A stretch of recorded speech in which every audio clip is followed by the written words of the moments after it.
नमस्कार बच्चों, बीसीए वाले के इस ट्यूटोरियल में आपका स्वागत है, अभिनंदन है। और आज हम लोग पढ़ रहे हैं क्लास 10वीं का संस्कृत, और ये संस्कृत का है क्या, भारत महिमा पाठ। ये संस्कृत का है कौन सा पाठ? भारत महिमा पाठ। पहला बात, ये भारत महिमा कहने का अर्थ ये है कि पहला बात भारत देश से है, और महिमा मतलब है उसके बारे में जानने के लिए, इसकी विद्वत्ता के बारे में जानने के लिए, इसकी प्रशंसा को जानने के लिए जो पाठ है वो पाठ कौन है? भारत महिमा पाठ। तो ये पाठ लिया कहां से गया है सर? तो ये पाठ का जो है, इस पाठ के 5 श्लोक हैं। इस पाठ में कितने श्लोक हैं? 5 श्लोक हैं। उसमें से पहला 2 श्लोक जो है पुराण से लिया गया। कहां से लिया गया है? पुराण से। और ये 3 श्लोक जो है आधुनिक पद लिखा गया है। ये 3 जो पद है ये आधुनिक पद है, और ये 2 पद जो है ये लिया गया, एक विष्णु पुराण से, एक लिया गया है भागवत पुराण से। एक लिया गया है विष्णु पुराण से, एक लिया गया है भागवत पुराण से। अब हम आते हैं सर, श्लोक की बात करते हैं। कहता है कि गायंती देवा कील गीतकानी धन्यास्तु ते भारत भूमि भागे।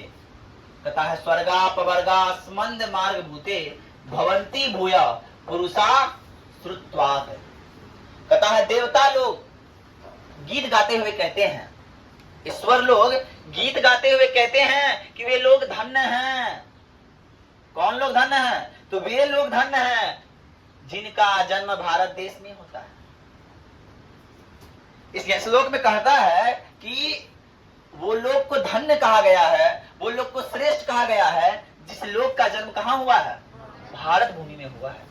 यह भूमि स्वर्ग और मोक्ष प्रदान करने योग्य है, स्वाधना स्वरूप है, इसलिए यहाँ जन्म लेने वाले लोग देवता के समान कहे जाते हैं। विश्व में अगर कोई एक ऐसा देश है तो वो देश भारत है, जहां पे जन्म लेने मात्र से लोग देवता के समान बन जाता है, और ये स्वर्ग और मोक्ष प्रदान करने वाला भूमि है। कौन सा भूमि? तो भारत भूमि। अब प्रश्न आएगा, देव लोग किसका गीत गाता है? तो भारत का गीत गाने गाता है ना। देवता के न गीत कानी भारत भूमि भागे, है ना।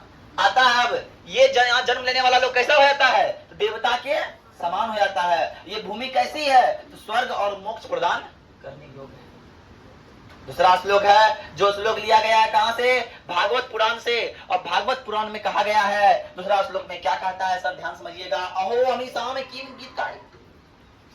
कहता अहो अमीसाम किमकारी शोभनम अप्रसन्न ऐसान स्वदूत स्वयं हरि। ये जन्मम लब्धम निरिसु भारत जरे मुकुंद सेवकम स्पृहा निह ही न।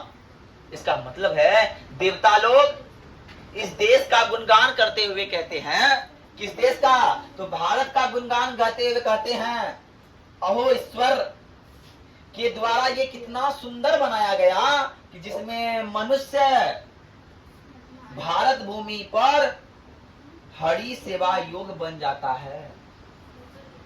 कहता है कि ये ऐसा पवित्र भूमि है, ये ऐसा पवित्र भूमि है, सभी को भगवान की सेवा करने का मौका नहीं मिलता। मिलता है जी? अरे मिलता है? नहीं मिलता है। लेकिन कहा गया है कि ये कैसा ईश्वर के द्वारा भूमि बनाया गया है, कैसा देश बनाया गया है कि जहां पे जन्म लेने के बाद लोग सीधे भगवान के कांटेक्ट में आता है, उसका सेवा करने लायक बन जाता है। सीधे भगवान के कांटेक्ट में, गॉड के कांटेक्ट में आता है लोग, और उसका सेवा करने योग्य बन जाता है। तुम लोग कभी सोचती होगी, सारा हम मुकेश अंबानी के नौकरों बन जाए ना तो जिंदगी सफल हो जाए, क्या रे? है क्या ना? तो सोचो प्रधानमंत्री का हम स्टाफ भी बन जाए ना तो बहुत बड़ा बात है। अब प्रधानमंत्री का स्टाफ बनने के लिए भी तुमको यूपीएससी का एग्जाम निकालना पड़ेगा, उसके आगे पीछे करने के लिए। आईएएस बने तब उसका आगे पीछे करेगा। मतलब वही बात बोल रहा है कि ये कैसा देश है कि यहाँ पे भगवान का सेवा करने के लिए जो बन रहा है वो सीधे भारत में पैदा लिया तो वो स्वयं हरि के सेवा योग्य बन जाता है। और कहता है जो लेखक है कि मेरी भी इच्छा है इस भूमि में जन्म लेकर जिस पर ईश्वर की कृपा होती है वही भारत भूमि पर जन्म लेता है। कहता है जिसपे भगवान की असीम अनुकंपा होगी वही लोग भारत में जन्म लेगा। सबका सौभाग्य नहीं है कि उसका जन्म भारत में हो जाए। क्या पता तुम्हारा जन्म हुआ था यूएस में, अमेरिका में हुआ था, तुम भारत में हुआ है, इसका मतलब तुम सौभाग्यशाली है कि स्वयं हरि के सेवा योग्य हो तुम। जानते हो रूस में हमारे श्री कृष्ण का बहुत बड़ा मंदिर है, पूजा किया जाता है, वहां के लोग श्री कृष्ण से प्यार करते हैं। कान्हा मन मोहना था वो चितचोड़, और देखन में श्याम वर्ण कर गया मन विभोर, है क्या ना? कल ही था जन्माष्टमी, था कि ना? तो वैसा बात है, कल हमारे श्री कृष्ण जी का बर्थडे था, है ना, 12 बजे रात उसका जन्म हुआ है ना? वैसा कहानी पता ही होगा। जब उसके माता का नाम क्या था बताओ, कोई बताएगा? तो सब बोलेगा यशोदा, लेकिन यशोदा नहीं था, देवकी नाम था। देवकी किसका बहन था पता है? कंस का। एक दिन क्या हुआ, देवकी को कंस जो है छोड़ने जा रहा है, कहाँ पे? अपना ससुराल छोड़ने जा रहा है, उसका हस्बैंड और देवकी को साथ में ले जाके। तो आकाश में क्या होता, आकाशवाणी होता, अरे कंस तुम जिसे ले जा रहे हो इन्हीं के गर्भ से पैदा लेने वाला 7वां पुत्र तुम्हारा सर्वनाश कर देगा। अब कंस को लग गया झटका, साला इसका पुत्र पैदा होगा इनको खत्म कर देगा, इससे अच्छा इसका पुत्र ही नहीं पैदा हो। एक काम करते हैं, इसी को मार देते हैं, देवकी को मार देते हैं। देवकी को मारने लगा, देवकी को मारने लगा तो उसका पति का नाम पता है? देवकी का जो पति था वो कंस का पैर पकड़ लेता है, अपना साला साहब का पैर पकड़ लेता है कि आप क्यों मार रहे हैं इसे? इसलिए ना मार रहे हैं कि इसका पुत्र जो पैदा होगा उससे आपकी हत्या हो जाएगी। एक काम करेंगे, मैं जितना भी पुत्र पैदा होगा सारा पुत्र आपको ला के दे देंगे, आपको मार दीजिएगा। ठीक है, कारागार में बंद कर दिया, पूरा जेल में बंद कर दिया। जेल में पुत्र पैदा हुआ, होते होते होते होते 7वां पुत्र प्राप्त हुआ कृष्ण।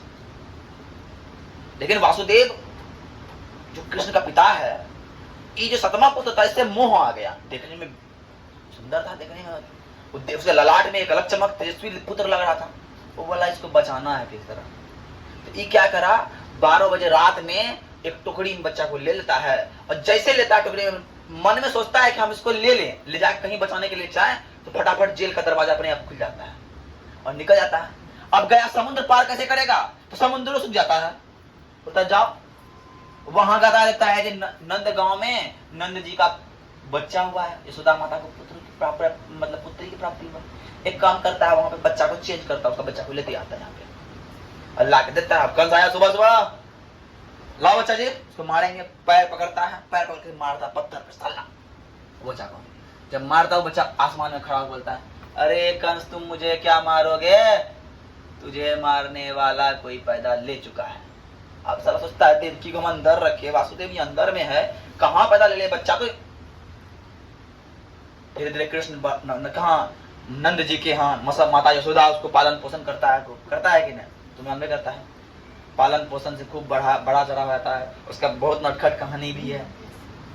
कान्हा मनमोहना चितचोड़ भी था। चितचोड़ मतलब क्या, कोई बच्चा ऐसा होता है ना कि मतलब तेजस्वी सा होता है कि तुम देखोगे ना मन में बैठ जाता बच्चा, यार कुछ तो है। थोड़ा चोरियों कर लिया, थोड़ा कर दिया, बदमाशी करता को बदमाशी किया। एक बार क्या हुआ, गोपियां सब जो है माखन निकालती है, बहुत मेहनत से निकाल के बेचेंगे, वो सबका कम व्यापार। जो यदुवंश में था सबका काम क्या था, माखन निकाल के बेचना, दूध दही बेचना, ये काम था। भर दिन माखन निकालती है, लेडीज सब निकालती है। अब कृष्ण बच्चा है, थोड़ा सा बड़ा हुआ, क्या करता है, चोरी कर लेता है। तो माँ आगे बोलती है, रेम का कृष्ण तुम बताओ कितना पाप करता है, बताओ बेचारा गरीब सब गोपी है, तुम उसका कृष्ण तुम जो चुरा लोगे वो क्या खाएगा, भूखले रह जाएगा ना। तो कृष्ण क्या करता है, लगभग 1 महीना चोरी करने नहीं जाता। अब चोरी करने आता, गोपी को सिखाया था कृष्ण आ काहे नहीं रहा है चोरी करने। वो जान के अपना एक घड़ा जो है ना, एक मटका हमेशा बाहर कृष्ण चोरी करने आया तो फोड़ के खा ले, और चोरी करके खाए, मांग के नहीं खाए। प्रेम समझती है, प्रेम किसी के प्रति जो प्रेम होता है, किसी का नटखट देखना होता है, किसी शरारत देखना होता है, क्या होता है। अब आ रहा है तो फिर कहानी पढ़ेंगे, पूरा डिटेल चले जाएंगे, ठीक है ना। तो वही बात है। तो कहता है कि भगवान श्री हरि के सेवा योग्य बन जाता है कौन, जो भारत में जन्म लेता है। अब तीसरा श्लोक पे आते हैं, ये कहां से लिया गया, ये आधुनिक पद है। इयम निर्मला वत्सला मृत भूमि प्रसिद्ध सदा भारतम और वर्ष में तेत विभिन्न जना धर्म जाति प्रभेदा हिरण्य प्रभाव वनहंतो बसंती। कहता है कि यह भारतवर्ष प्रसिद्ध है। ये भारतवर्ष कैसा है, तो प्रसिद्ध है भैया। यह भारत भूमि हमेशा पवित्र और ममतामयी रही है। भारत का जो भारत देश कैसा है, पवित्र है और ममतामयी है, इसमें दया है। यहाँ विभिन्न धर्म जाति के लोग भेद किए बिना एकता के भाव से रहते हैं। भारत के बारे में इतना बड़ा बात बोल रहा है कि यहाँ विभिन्न जाति विभिन्न भेद के लोग एक साथ एकता में रहते हैं। लेकिन रिसेंटली एक घटना ऐसा हुआ है कि सब कुछ शर्मसार कर दे। अभी क्या बोलते हैं, यहाँ पे एक हमला हुआ, धर्म कुछ की गोली मार दिया। कहाँ पे हुआ था? पहलगांव में हुआ था घटना ने। पहलगांव में कौन मारा? दुश्मन मारा ना। लेकिन रिसेंटली दरभंगा में घटना हुआ, एक पुत्र और एक लड़की जो है अपने प्रेम से शादी कर लेता है, इंटर कास्ट मैरिज कर लेता है, और उसका पुत्री का जो पिता है वो क्या करता है, अपने दामाद को बेटी के सामने गोली मार देता है। क्या पूछ के? वहां धर्म पूछ के नहीं मारा था, वहां जाति पूछ के मारा था। अगर विडंबना समाज की इस बात की है कि लोग अपना जाति के होते हुए किसी दूसरे जाति के लोग से इतना नफरत करता है कि वो उसको तनिक क्षण भर भी टेंशन नहीं होगा, मेरी पुत्री का सुहाग खत्म हो जाएगा। ये समाज की विडंबना है ना। तो हम बता रहे हैं कि यहाँ भारत के लोग कैसे रहते हैं, एकता से रहते हैं। यहाँ कहानीकार बता रहा है, लेखक बता रहा है, लेकिन भारत अब ऐसा नहीं रहा। अभी भी भारत में बहुत सारी कुप्रथाएं हैं। हम उस दिन जिस 15 अगस्त के ऊपर बताए थे, हम अंग्रेज के चंगुल से उस बड़े बड़े क्या बोलते हैं शहंशाहों के चंगुल से तो अलग आजाद हो चुके हैं, लेकिन कुप्रथाओं से आज भी आजाद नहीं हो सके। हमारा मानना एक ही चीज है कि एक देश एक धर्म होना चाहिए सबका। मतलब सभी लोग में धर्म के नाम पे कोई विभेद होना ही नहीं चाहिए। सबका धर्म समान हो, सबका जाति समान हो, सब लिंग भेदभाव भी नहीं होना चाहिए। हमारा क्या मानना है ना। अब आते हैं कि विशाल अस्मंद माना धरा भारतीय सदा सेविता, सागरे रम्य रूपा वने पर्वते निर्झरे भूभूति, है ना, सुबह चाप गांभी। मतलब कहता है हमारा भारत कैसा है, तो हमारा भारत विशाल है। कैसा है भैया? मनोहर है तथा बहुत सुंदर ऐश्वर्य वाली है। ये भारत कैसी है? तो ये भारत विशाल है, भूमि विशाल है, मनोहर है और बहुत सुंदर ऐश्वर्य वाली है। यह सागरों से, वनों से, पर्वतों से, झरनों से बहती हुई शोभित रहती है। कौन? भारत। भारत में पहाड़ भी है, पठार भी है, झरना भी है, जंगल भी है, नदियां भी है, सब कुछ से सुंदर दिखता है भारत। विभिन्न रंगों में रंगा है भारत। कोई ऐसा देश है टापू है, कहीं टापू है। आपका अरब कंट्री चले, ये अरब कंट्री क्या है, खाली बालू ही बालू, उसके अंदर तेले पिएगा लोग, है कि नहीं। अब आते हैं, लास्ट है कि जगत गौरवम भारतम शोभनीय सदा स्मंद पूजनीय और विभेद देश भक्ति सेमेशाम जना परादर्श रूपा सदा वर्जनीय। कहता है कि यह भारत देश शोभनीय और संसार का गौरव है और यह भूमि हम लोग के द्वारा हमेशा पूजनीय है। यहाँ के सभी लोग की देशभक्ति सदैव आकर्षणीय, श्रेष्ठ और आदर्श के स्वरूप है। कहाँ का? भारत का। तो भारत के बारे में इतना वर्णन किया गया है इस पाठ में। अगर कहा जाए कि भारत कैसा है, भारत में लोग कैसे रहते हैं, तो एकता से रहते हैं, भाईचारा से रहते हैं।